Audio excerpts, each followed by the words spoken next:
Assalamualaikum warahmatullahi wabarakatuh. Kami dari kelompok 6 akan menjelaskan materi tentang getaran dan gelombang pada makhluk hidup. Perkenalkan, saya Nancy Akvara, NIM 18-23-11-30. Sini saya akan menjelaskan materi yang pertama, yaitu tentang konsep gerak dan gelombang. Getaran merupakan gerak bolak-balik secara periodik atau berkala melalui satu titik keseimbangan. Getaran ini terjadi karenanya adanya eksistensi luar maupun eksistensi dalam. Akan tetapi, efek dari getaran ini yang ditimbulkan sangat tergantung pada frekuensi eksistensi tersebut dan tergantung juga pada elemen-elemen dari sistem getaran itu sendiri. Selanjutnya, ciri-ciri getaran. Getaran ditandai dengan adanya amplitudo, frekuensi, dan periode getaran. Amplitudo merupakan titik terjauh yang dihitung dari kedudukan getaran. Biasanya amplitudo dilambangkan dengan A dengan satuan meter. Yang kedua, frekuensi. Frekuensi adalah jumlah getaran yang dilakukan oleh sistem dalam satu detik. Dilambangkan dengan F. Yang ketiga yaitu periode getaran. Periode getaran ini adalah waktu yang digunakan dalam satu getaran. Dilambangkan dengan T. Bisa dilihat pada gambar yang ada di layar PPT, di mana ada sebuah bandul dan titik A-nya merupakan titik keseimbangan. Dan simpangan terjauh dari bandul ditujukan dengan jarak dari AB sama dengan AC, yang itulah yang disebut dengan amplitudo getaran. Dan jarak tempuh dari B ke A, ke C, ke A, dan balik lagi ke B, itu merupakan satu getaran penuh. Jika jaraknya getaran dari A ke B itu merupakan seperempat getaran, dan jika dari B ke C juga merupakan seperempat getaran. Jika jarak yang ditempuh dari A ke B dan ke C itu merupakan setengah getaran. Namun jika dari A ke B dan ke C lalu balik lagi ke B itu merupakan seperempat getaran. Namun jika dari A ke B dan ke C lalu balik lagi ke B itu merupakan seperempat getaran. Baiklah, sekian materi dari saya. Untuk materi selanjutnya akan dilanjutkan oleh rekan saya. Baiklah, saya Nurul Fadila Azahra dengan NIM 1823-1132. Nah, saya akan melanjutkan presentasi dari rekan saya. Di sini saya akan membahas mengenai hubungan antara frekuensi dan periode getaran. Nah, frekuensi adalah banyaknya getaran yang terjadi tiap satu satuan waktu. Sedangkan untuk periode adalah waktu yang diperlukan untuk menempuh satu getaran.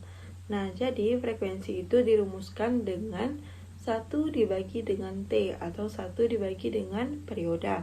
Sedangkan untuk periode itu dirumuskan dengan 1 dibagi dengan F atau 1 dibagi dengan frekuensi, di mana T adalah periode dengan satuannya adalah detik atau second, sedangkan untuk frekuensi itu satuannya adalah hertz. Nah, jadi hubungan antara frekuensi dengan periode yaitu besar frekuensi itu berbanding terbalik dengan besar periode, dan begitu pula sebaliknya. Selanjutnya, C manfaat getaran. Nah, yang pertama itu ada manfaat dari selingi, yaitu membuat pengendara motor itu merasa nyaman saat berada atau melalui jalanan yang tidak rata.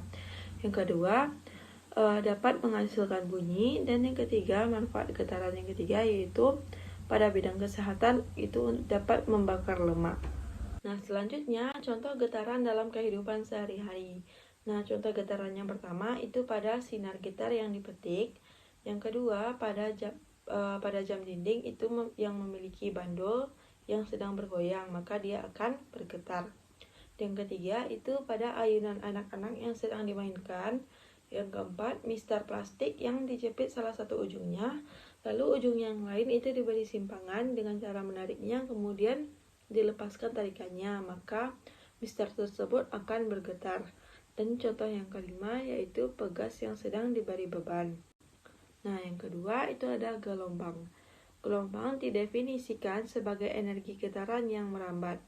Dalam kehidupan sehari-hari, banyak orang yang berpikir bahwa yang merambat dalam gelombang itu adalah getaran atau partikelnya. Namun hal tersebut sedikit tidak benar karena yang merambat dalam gelombang itu adalah energi yang dimiliki oleh getaran tersebut.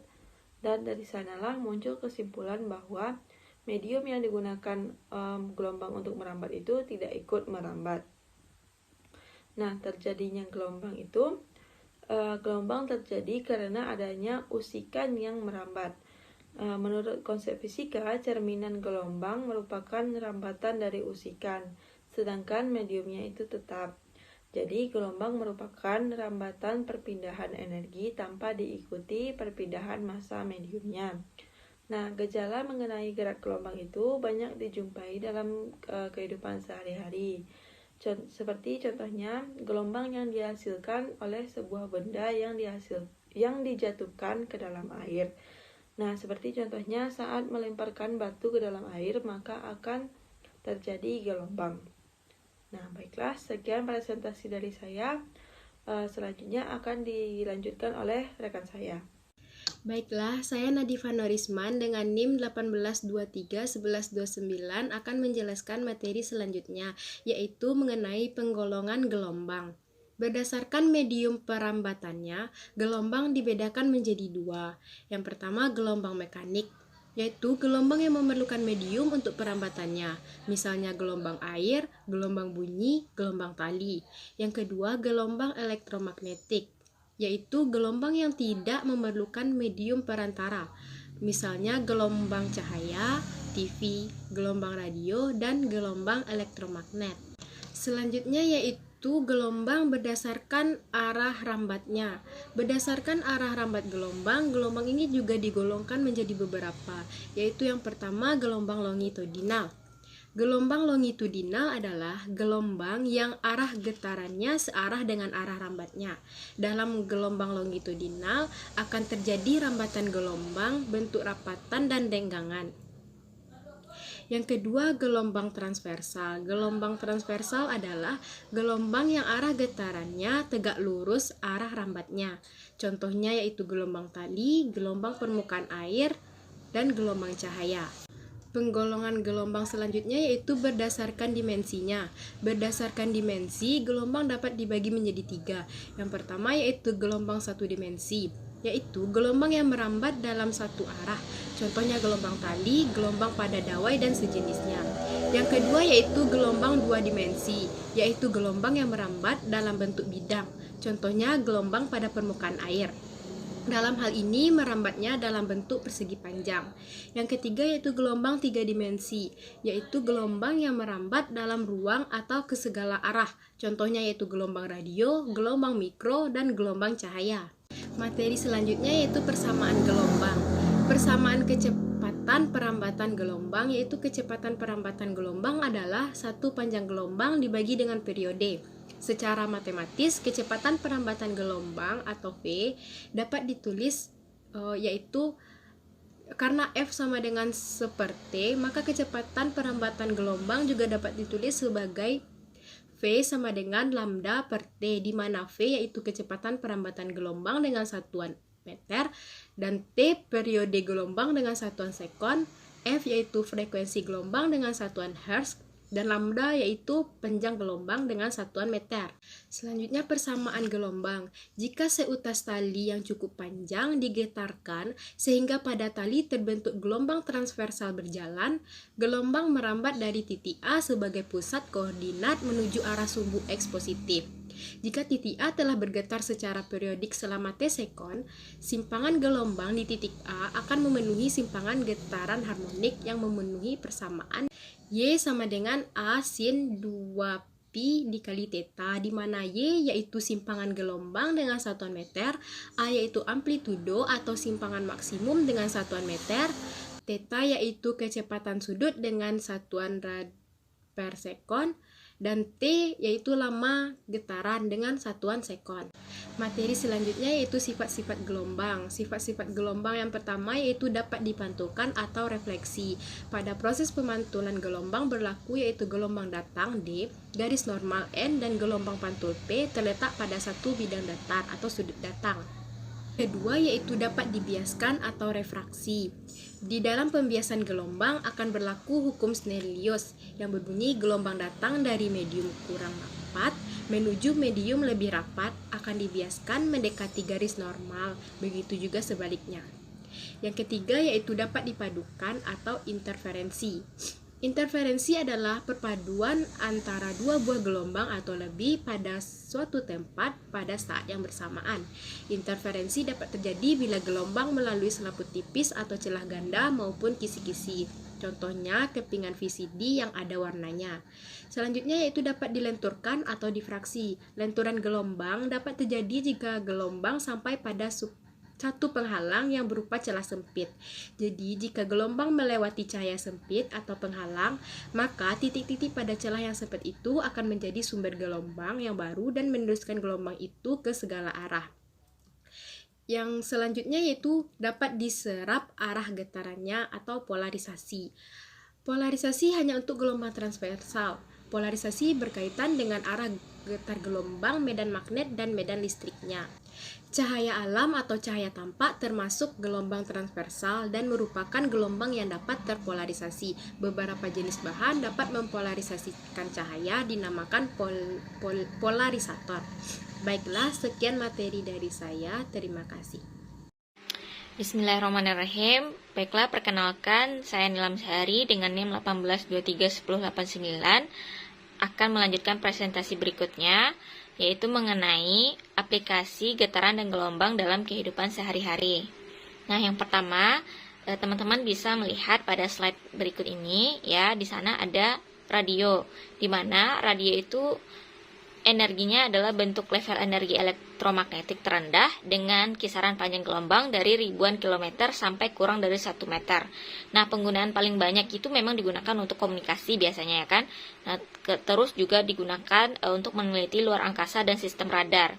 Nah, kemudian yang kedua itu ada sinar ultraviolet. Nah, di mana biasanya sinar ini dimanfaatkan untuk mencegah agar bayi yang baru lahir itu tidak kuning kulitnya. Kemudian juga sinar ultraviolet ini berasal dari matahari yang dapat merangsang tubuh untuk membentuk produksi vitamin D, ya. Jadi kalau kita biasanya berjemur di luar, nah itu juga membantu memproduksi vitamin D dalam tubuh kita. Nah, kemudian ada microwave. Nah, microwave ini panjang gelombang radiasi microwave itu berkisaran 0,3 sampai 300 cm.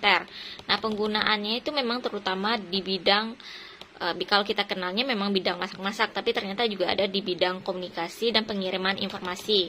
Nah, itu bisa kita lihat pada sistem PJ aktif. Nah, sistem PJ aktif ini menggunakan pulsa microwave ditembakkan kepada sebuah target yang refleksinya akan diukur untuk mempelajari karakteristik dari target tersebut. Nah, contohnya itu ada TRMM atau Tropical Rainfall Measuring Missions atau TMI atau Microwave Imager yang mengukur radiasi microwave itu untuk dipancarkan dari spektrum elektromagnetik, di mana energi dari elektromagnetik tersebut nanti akan dipancarkan dari atmosfer bumi untuk mengukur penguapan, kandungan air di awan, dan intensitas hujan juga. Nah, kemudian selanjutnya itu ada infrared, ya, di mana biasanya infrared ini digunakan dalam kondisi-kondisi kesehatan agar dapat mendiagnosis, ya, melalui penyelidiki pancaran infrared dari tubuh pasien tadi. Nah, di mana foto infrared ini khusus disebut termogram, digunakan untuk mendeteksi masalah sirkulasi darah, radang sendi, dan kanker juga. Nah, kalau misalnya kita lihat dalam penggunaan aplikasi yang lebih lekat lagi itu biasanya remote control komunikasi dengan TV melalui radiasi sinar infrared juga ya. Seperti remote TV kita itu juga digunakan untuk menggunakan aplikasi dari infrared ini. Nah, kemudian ada sinar X. Nah, sinar X ini digunakan dalam bidang kedokteran. Biasanya itu untuk memotret kedudukan tulang dalam badan. Nah, terutama itu menentukan tulang yang mana yang patah gitu kan. Ya, di sini berarti dia menggunakan sinar X tadi. Nah, berikutnya itu adanya gelombang air laut ya, pemanfaatan gelombang air laut untuk menghasilkan energi yang dimana ini dipakai dalam menggerakkan turbin. Nah, dimana kan energi yang dihasilkan dapat mengubah energi potensial menjadi energi kinetik dari gelombang air laut tadi, yang menyebabkan turbin itu bergerak, sebuah generator itu bergerak akibat energi dorongan dari air laut tersebut. Nah, kemudian yang ketujuh itu ada ultrasonografi. Nah, ini biasanya digunakan untuk melihat struktur internal tubuh seperti pembuluh darah, bayi dalam kandungan, penyakit kanker, otot, tulang, dan juga sendi. Nah, kemudian yang kedelapan itu ada sonar. Nah, ini adalah sebuah teknik yang menggunakan penjalaran bunyi dari air untuk navigasi, untuk mendeteksi benda di dalam air, ya, seperti ikan dan juga karang. Dan juga untuk menentukan kedalaman dasar laut yang diperoleh dengan cara memancarkan bunyi ke dalam air. Nah, ini biasanya dipakai juga oleh kapal-kapal selam ya, untuk menentukan bagaimana kedalaman air laut tersebut. Selanjutnya yang ke-9 itu adalah terapi ultrasonik, di mana terapi yang ultrasonik ini merupakan terapi yang digunakan dalam keperluan medis juga, seperti memecahkan endapan batu pada penderita batu ginjal, kemudian membersihkan gigi ya, dan juga penanganan penyakit katarak dengan memancarkan gelombang dengan frekuensi setinggi 8,00 Hz sampai 800 Hz sampai 2000 Hz pada jaringan tubuh. Nah, yang berikutnya itu adalah pembersih ultrasonik, di mana pembersih ultrasonik ini digunakan terhadap alat-alat pembersih benda-benda tertentu seperti perhiasan, jam tangan, alat bedah, alat musik, juga alat laboratorium, dan juga alat-alat elektronik tertentu. Nah, di mana pancaran gelombang yang ultrasonik ini berfrekuensi sekitar 20 kHz sampai 400 kHz dan cairan pembersih tertentu. Yang terakhir nih, ada sonifikasi. Nah, di mana sonifikasi ini merupakan proses pemberian energi gelombang ultrasonik pada suatu bahan. Nah, sehingga bahan tersebut dapat dipecah menjadi bagian yang sangat kecil. Nah, sonifikasi ini biasanya dilakukan untuk memproduksi nanopartikel seperti nanoemulsi dan nanokristal. Nah, selain itu juga dapat mempercepat ekstraksi minyak dari dalam jaringan tubuh dan juga pemurnian minyak bumi. Ekstraksi minyak dari dalam jaringan tumbuhan dan juga penyulingan minyak bumi. Nah, jadi sekianlah teman-teman semuanya jabaran mengenai aplikasi getaran dan gelombang dalam kehidupan sehari-hari yang dapat kita temukan. Nah, mohon maaf apabila ada kekurangan serta kesalahan dari kelompok kami. Jika ada yang ingin ditanyakan atau didiskusikan, silahkan berikan pertanyaan-pertanyaannya di kolom diskusinya ya. Akhir kata, assalamualaikum warahmatullahi wabarakatuh.